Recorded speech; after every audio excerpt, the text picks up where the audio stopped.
Tax collectors and sinners were all drawing near to listen to Jesus, but the Pharisees and scribes began to complain, saying, "This man welcomes sinners and eats with them." So to them Jesus addressed this parable. A man had 2 sons, and the younger son said to his father, "Father, give me the share of your estate that should come to me." So the father divided the property between them. After a few days, the younger son collected all his belongings and set off to a distant country, where he squandered his inheritance on a life of dissipation. When he had freely spent everything, a severe famine struck that country, and he found himself in dire need. So he hired himself out to one of the local citizens, who sent him to his farm to tend the swine. And he longed to eat his fill of the pods in which the swine fed, but nobody gave him any. Coming to his senses, he thought, "How many of my father's hired workers have more than enough food to eat? But here am I, dying from hunger. I shall get up and go to my father, and I shall say to him, 'Father, I have sinned against heaven and against you. I no longer deserve to be called your son. Treat me as you would treat one of your hired workers.' So he got up and went back to his father. While he was still a long way off, his father caught sight of him and was filled with compassion. He ran to his son, embraced him, and kissed him. His son said to him, 'Father, I have sinned against heaven and against you. I no longer deserve to be called your son.' But his father ordered his servants, 'Quickly bring the finest robe and put it on him. Put a ring on his finger and sandals on his feet. Take the fattened calf and slaughter it. Then let us celebrate with a feast, because this son of mine was dead and has come to life again. He was lost and has been found.' Then the celebration began. Now the older son had been out in the field, and on his way back, as he neared the house, he heard the sound of music and dancing. He called one of the servants and asked what this might mean. The servant said to him, 'Your brother has returned, and your father has slaughtered the fattened calf, because he has him back safe and sound.' He became angry, and when he refused to enter the house, his father came out and pleaded with him. He said to his father in reply, 'Look, all these years I served you, and not once did I disobey your orders. Yet you never gave me even a young goat to feast on with my friends. But when your son returns, who swallowed up your property with prostitutes, for him you slaughter the fattened calf?' He said to him, 'My son, you are here with me always. Everything I have is yours. But now we must celebrate and rejoice, because your brother was dead and has come to life again. He was lost and has been found.'" The Gospel of the Lord. Praise to you, Lord Jesus Christ.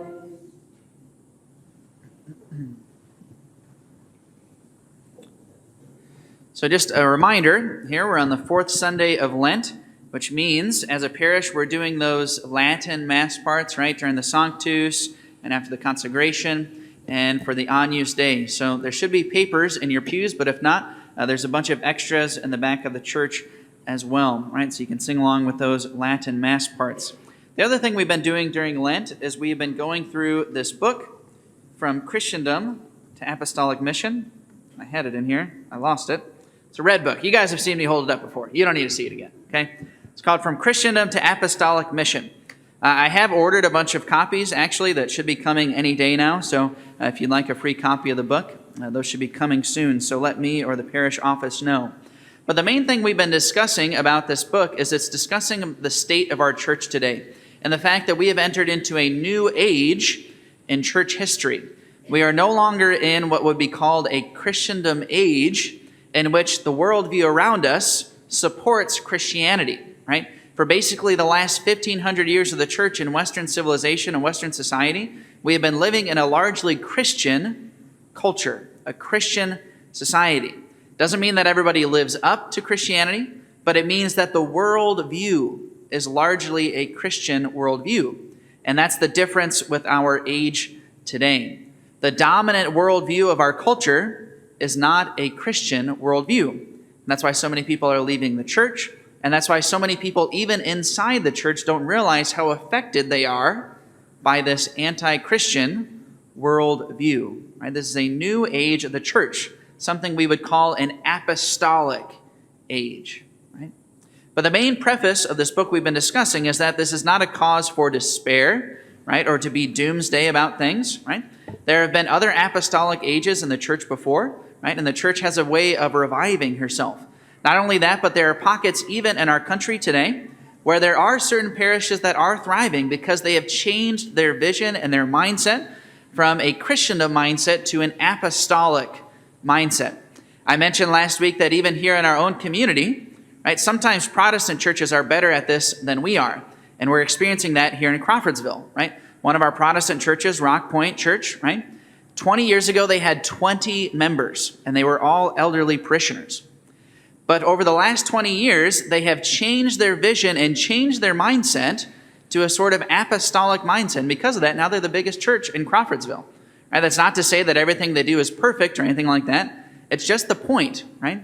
That there's no reason why that couldn't happen with our church. We have the beauty of Catholicism. We have the power of the sacraments and grace. We have 2,000 years of beautiful tradition. There's no reason why we can't also change our vision and our mindset and experience just as much growth and even more so. Right? But first, we have to take on an apostolic vision, more tailored to our current age.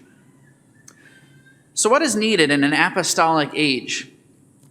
According to that book, From Christendom to Apostolic Mission, it says this: what is needed in an apostolic time is not primarily maintenance, meaning business as usual, but rather what is needed is apostolic witness and the building of a distinctively Christian cultural vision, and more importantly, way of life.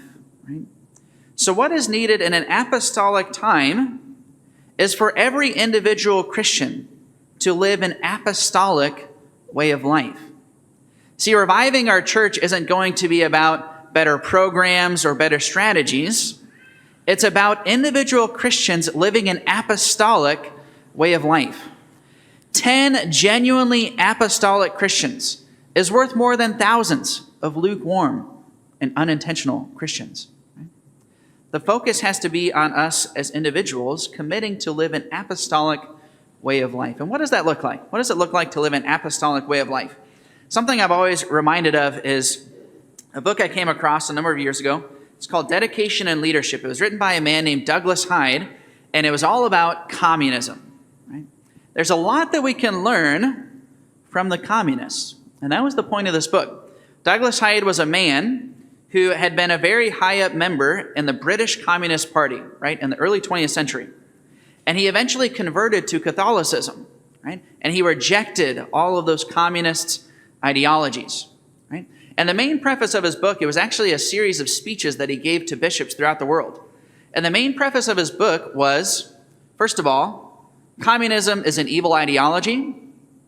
It diminishes human dignity.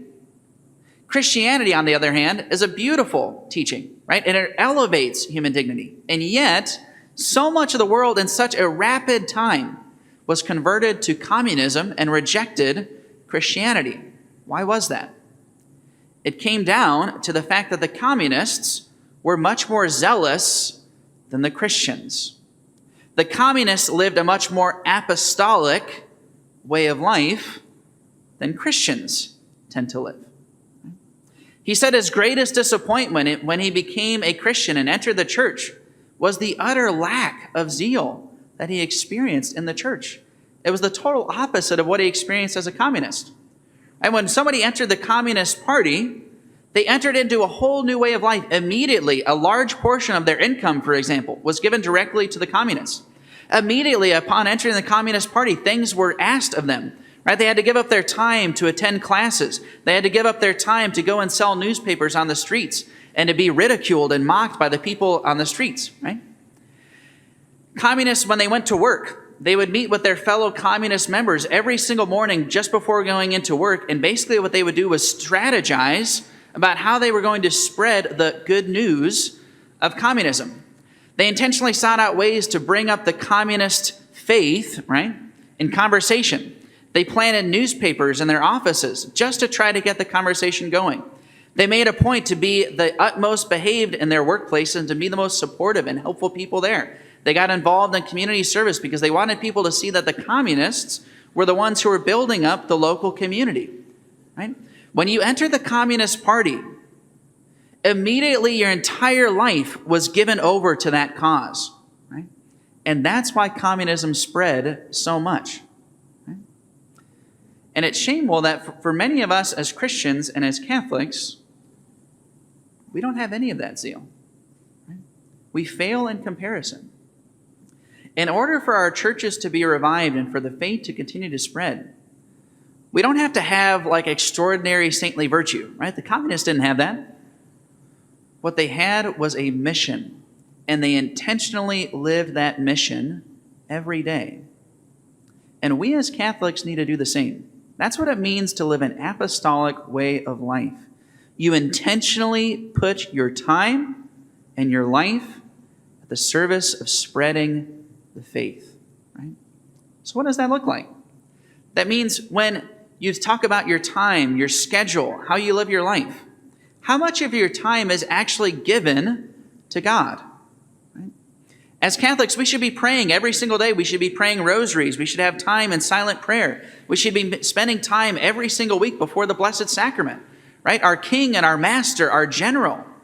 How can we go by week after week if we don't actually spend time in His presence, learning how to hear His voice, learning how to understand His will, right? Asking for wisdom and guidance and inspiration from Him, right? We should be spending long periods of time in prayer. What about how do you spend your free time and your leisure time?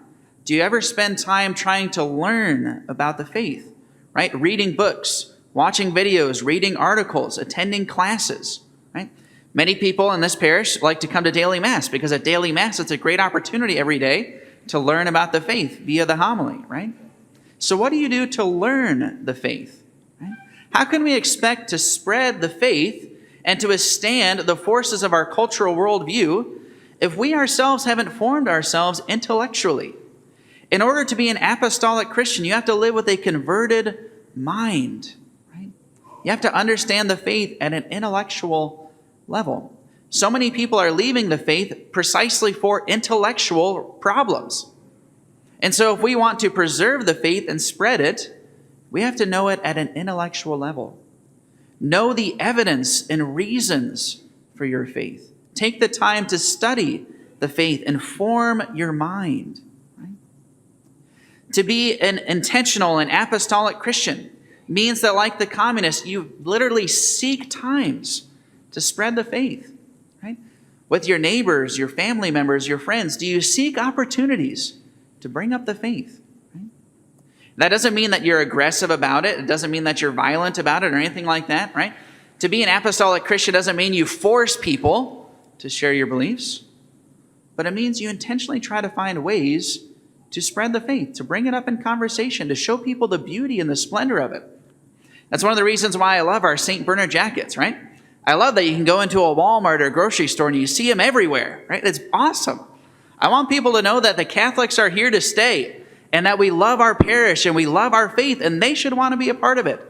It's one of the beautiful things that we do to spread our faith.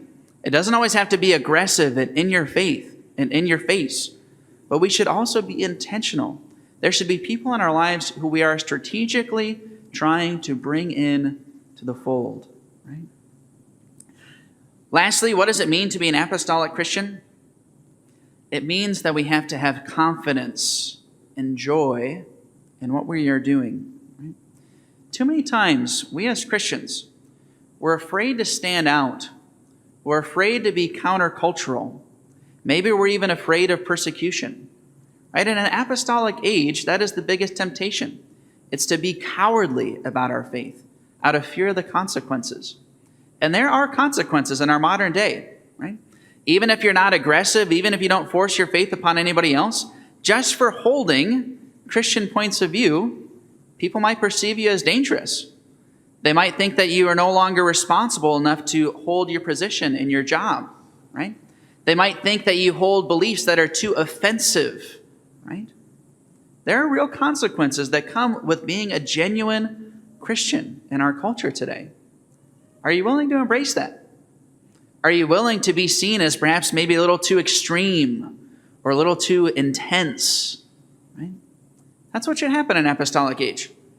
I experienced that with my friends when I went to the seminary. I mean, gosh, man, you're only 18 years old and you're going to give your life away to God and give up a family and marriage? Well, yeah, it's worth it. The faith is worth it. And it's a beautiful faith. Again, too often for us as Christians, we walk around as like embarrassed or shy about our faith. We should be joyful and confident in our faith. Our faith is amazing. It's beautiful. And most importantly, it's true. So why are we so afraid to talk about it so often? We should be joyful and confident in the power of God to use us to bring other people into the faith, and in the power of the beauty of the faith to captivate others to want to join us, right? And we need to be confident in where our strength comes from in the first place. And some of us, we get too self-conscious when we start spreading the faith. We're afraid that people are going to point out our own sinfulness and accuse us of being hypocrites or whatever, right? Spreading the faith has nothing to do with us. It's all about the faith, and it's all about God. And if we truly believe that, there's no reason why we can also be revived, right? There's a beautiful story in 2 Kings that I want to close with that I think is a great point in this scenario, right? Again, in an apostolic age, the temptation is to despair and to be cowardly about our faith, to give up and surrender. There's a beautiful story from 2 Kings. It's about the prophet Elijah. And the people of Israel, along with the prophet Elijah, they were about to go into battle. And the whole city was surrounded by the enemy armies, and they were greatly outnumbered. And so the servant of the prophet Elijah was looking around, and he began to despair and be discouraged. And Elisha said to him, why are you despairing? There are more who are with us than are against us. Right? And the servant looked around, and he said, what are you talking about? We're surrounded, we're outnumbered. And Elisha prayed that his servant's eyes would be opened. And that's what happened. And when the servant opened his eyes, he saw God's army, God's heavenly chariots surrounding the city. And of course, the Israelites were victorious in battle. If we look at our situation as a purely worldly perspective, yeah, we appear to be dying. We appear to be decaying. But there are so many more who are for us than are against us. We have the power of grace and the sacraments. We have the power of God's angels and armies. We have the communion of saints at our back. There is no reason why we should not be able to be apostolic Christians and revive our church so that this parish might thrive again.